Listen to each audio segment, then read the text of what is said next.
itu sebetulnya bentuk digitalisasi yang memang didesain khususnya ya, tidak seluruhnya, khususnya buat pedagang kecil, UMKM yang mikro maupun yang kecil gitu. Datanya sekarang penggunaan kris itu sudah mencapai 9 triliun, dengan merchant yang kami targetkan nanti di 2021 itu mendekati 12 juta, sekarang sudah hampir 9 juta. Nah, artinya bahwa bahkan di segmen masyarakat berpenghasilan menengah dan juga sektor-sektor UMKM, preferensi masyarakat dalam menggunakan platform digital ini juga sangat kuat. Kris kemudian didesain secara sengaja dari sejak awal untuk memberikan kemudahan tadi itu. Jadi kris adalah sebuah platform di mana apapun rekening yang dimiliki oleh pembeli, apapun rekening yang dimiliki oleh penjual, itu semua bisa ngobrol dengan kris dan cukup menggunakan gadget kita. Nah, dengan kemudahan-kemudahan itu, kami sangat mengharapkan bahwa percepatan digitalisasi di sektor-sektor UMKM dan sektor khususnya dan mikro dan kecil itu juga akan sama meningkatnya. Artinya di sini kami menekankan kebijakan tentang inklusivitas dari digital transformation. Jadi kalau transformasi digital itu hanya kalangan the have, misalkan nanti semua orang nggak kebagian kris dan kita lihat tadi antusiasme masyarakat yang begitu kuat menunjukkan bahwa ide atau inisiatif dari digitalisasi ini bahkan sangat diminati oleh kalangan bawah. Kami terus mengkampanyekan itu, termasuk penggunaan kris di semua street vendors, bahkan di pedagang pasar, di pasar pedagang basah, di pasar-pasar tradisional dan sebagainya. Dan so far juga menunjukkan preferensi yang sangat menggembirakan. Jadi mudah-mudahan nanti di semua segmen sisi pembayarannya akan cepat proses digitalisasinya.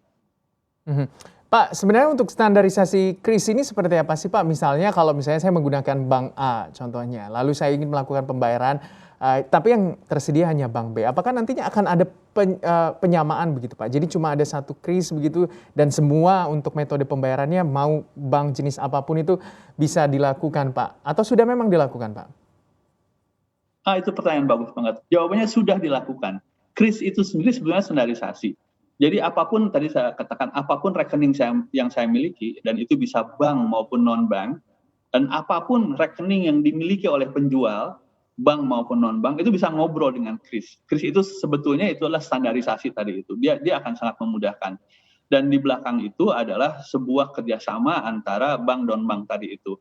Jadi pada intinya kris adalah standarisasi itu sendiri. Dan again itu sudah dilakukan.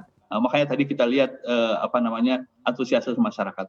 Memang di beberapa pedagang masih kita lihat beberapa merek begitu ya. Tapi sebetulnya begitu ada logo kris di sana, sebetulnya rekening apapun sudah bisa nyambung itu, Mas Gibran. Betul, seperti yang kita ketahui bahwa mau menggunakan platform lain mungkin atau bukan mobile banking yang dimiliki oleh perbankan atau penyedia jasa layanan pembayaran, apapun itu ketika ada kris juga semuanya mampu terkoneksi begitu ya Pak. Nah kalau yang lintas negara seperti apa Pak? Rencananya mungkin seperti apa Pak untuk yang lintas negara? Oke, jadi tadi saya bicara tentang kris dan juga digitalisasi di domestik gitu ya. Nah sekarang kita juga sudah mengembangkan kerjasama yang sudah di dalam pipeline, di dalam pilot project adalah dengan Thailand. Jadi misalkan ini sebagai sebuah ilustrasi, kalau misalkan ada turis dari Thailand datang ke Bali gitu ya, sepanjang dia punya rekening dan ada QR code-nya, dia kemudian misalkan dia belanja souvenir di Ubud misalkan ya, dan toko souvenir di Ubud itu sudah punya krisnya, dia bisa langsung tap dengan menggunakan rekening dia di Thailand, dan kemudian nanti rekening si pedagang itu bisa langsung ditransfer. Jadi semudah seperti penggunaan kris di domestik.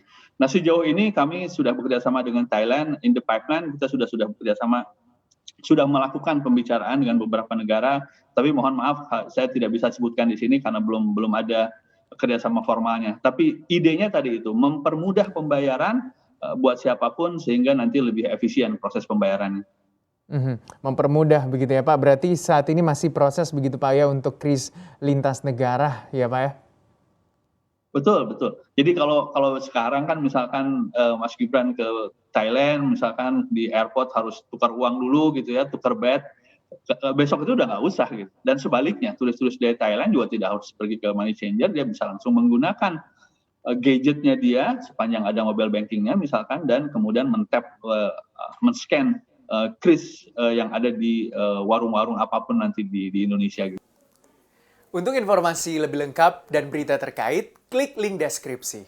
Dan jangan lupa juga untuk download aplikasi CNBC Indonesia yang tersedia di Play Store dan juga App Store. Jangan lupa subscribe ya.